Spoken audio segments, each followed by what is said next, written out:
Good evening. To the people of Alabama, I want to thank you for your support over the years.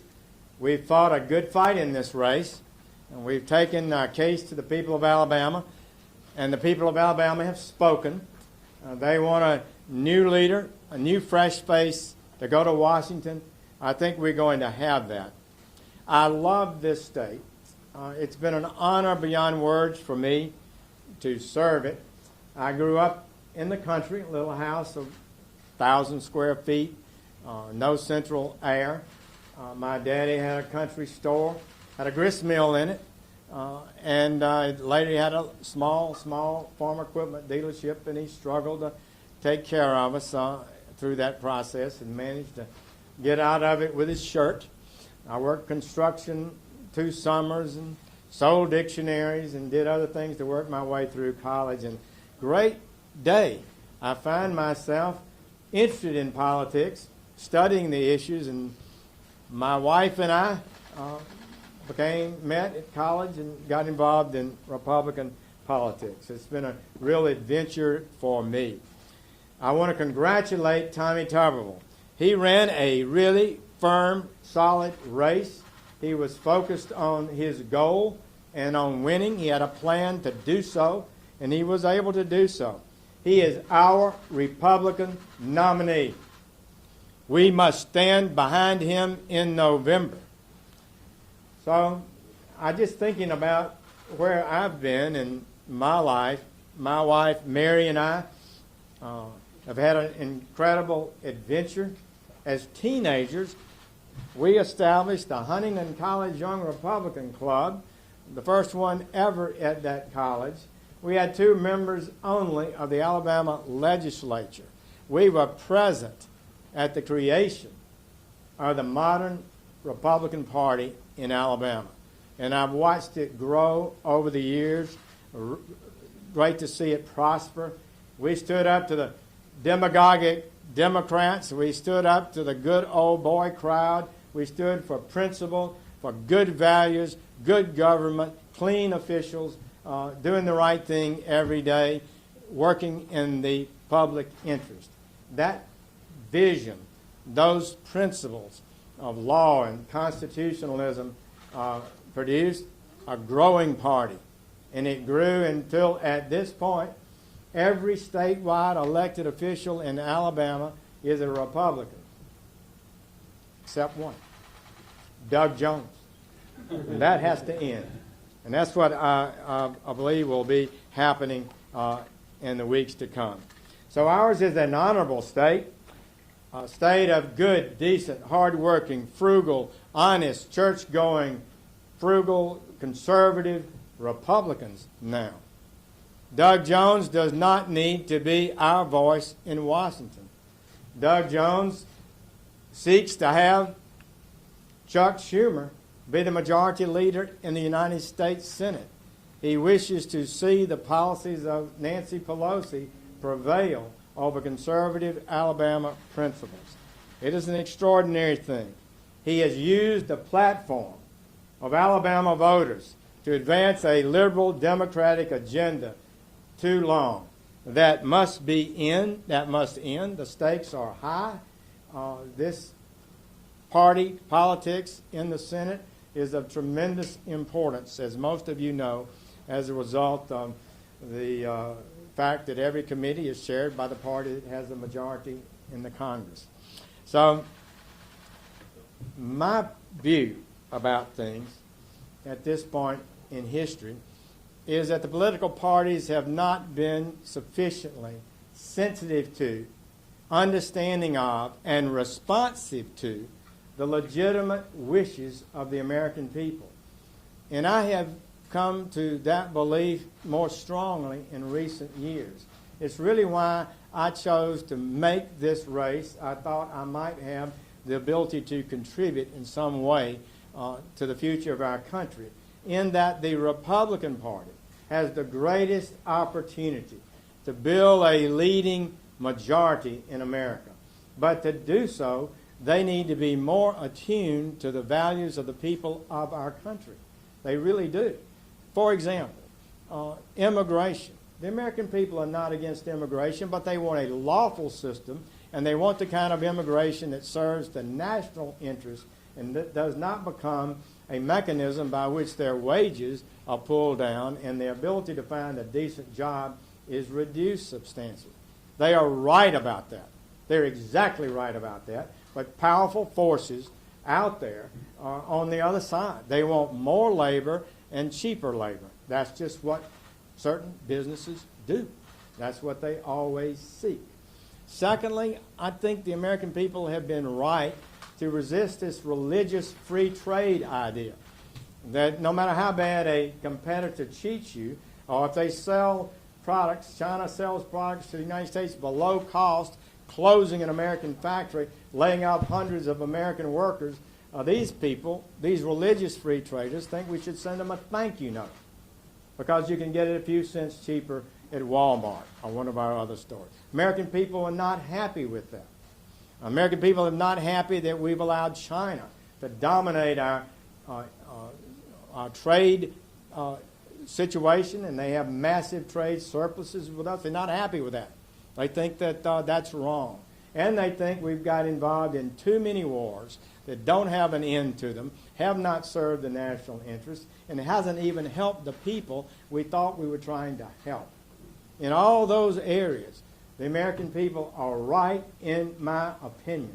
They are essentially correct.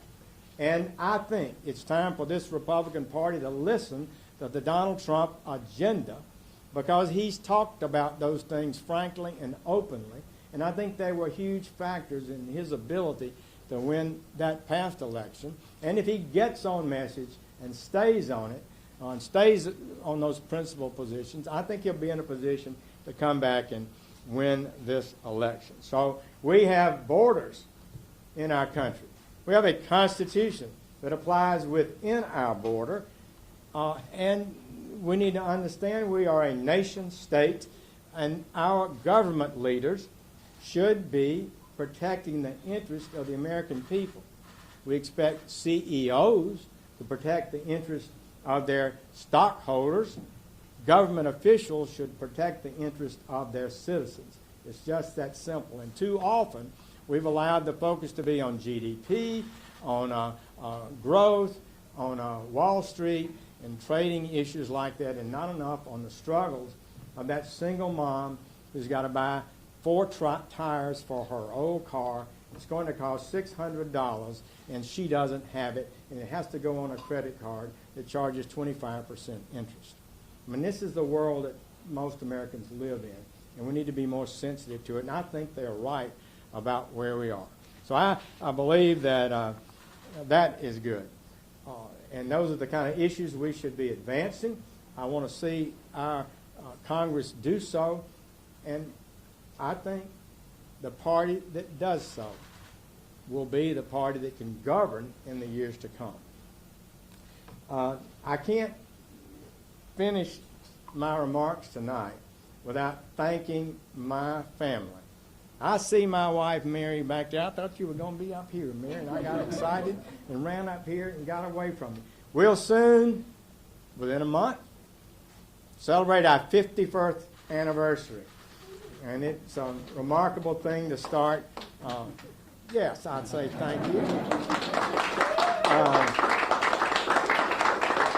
It is a remarkable partnership we've had, and she's been so patient with me.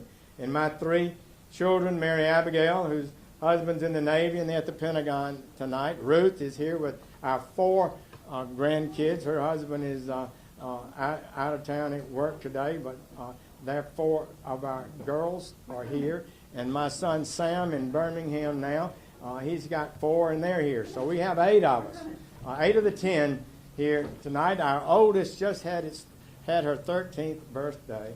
So this is our crew. Come on up. Louis, that's good. Come on up, baby. I want to just say how much I appreciate. Sam, come on. Ruth. Angela. Come on. Ruth. So they've been a part of this. They've been helping me in this campaign. Mary, you got it? helping me in this campaign, giving us advice, fighting on the internet, and doing the kind of things that have made us successful. I want to thank our campaign team. They have worked their hearts out. They have given their full effort to this. And we feel like we were beginning to make some progress here at the very end, but it wasn't enough in these last days. But I really appreciate that team and all the work they've done for me. I can never thank them enough. I feel like I let them down. They worked so hard, and we just couldn't get it going. So thank you all for that support. And let me say this about the president and our relationship. I leave with no regrets. I was honored to serve the people of Alabama in the Senate, and I was extraordinarily proud of the accomplishments we had as Attorney General. On recusal, I followed the law. I did the right thing, and I saved the president's bacon in the process. Any other action to try to squelch an investigation in that environment would not have worked. It really would have been a catastrophe. And I'm so glad it finally ended after a prolonged time, and the president has been cleared. I took I leave elective office with my integrity intact. I feel good about it. I hold my head high. I took the road less traveled, didn't try to excuse myself or get in a fight or undermine the leader of our country and the great work he has to do. That was an honorable path, I believe. Although this chapter of my life is closed, we all must stand up for what's right. Do it all the right way. Alabama is worth fighting for. America is worth fighting for. We will keep it that.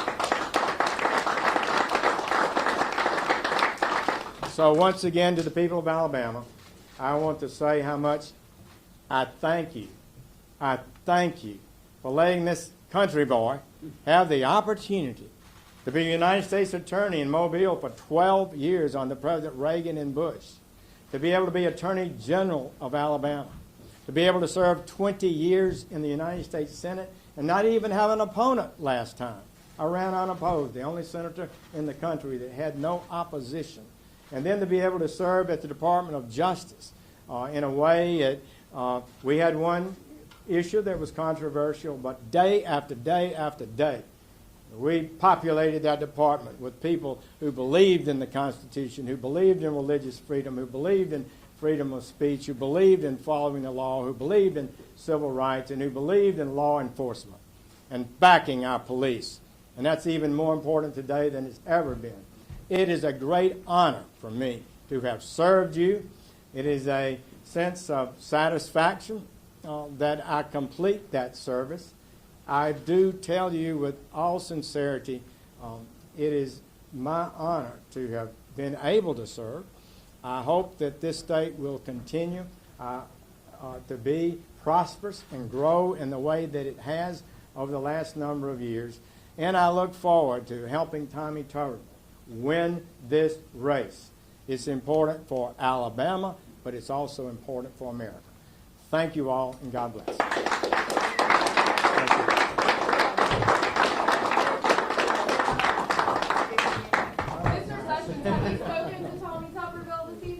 Good to see you. Mr. Sessions, have you spoken to Tommy Tuberville this evening? Yes, I did. You did? We had a nice conversation, and I was pleased to talk to you. Yeah. Thank you. Good. Thank you all. What are you going to do next, Senator Sessions? Thank you all, and God bless.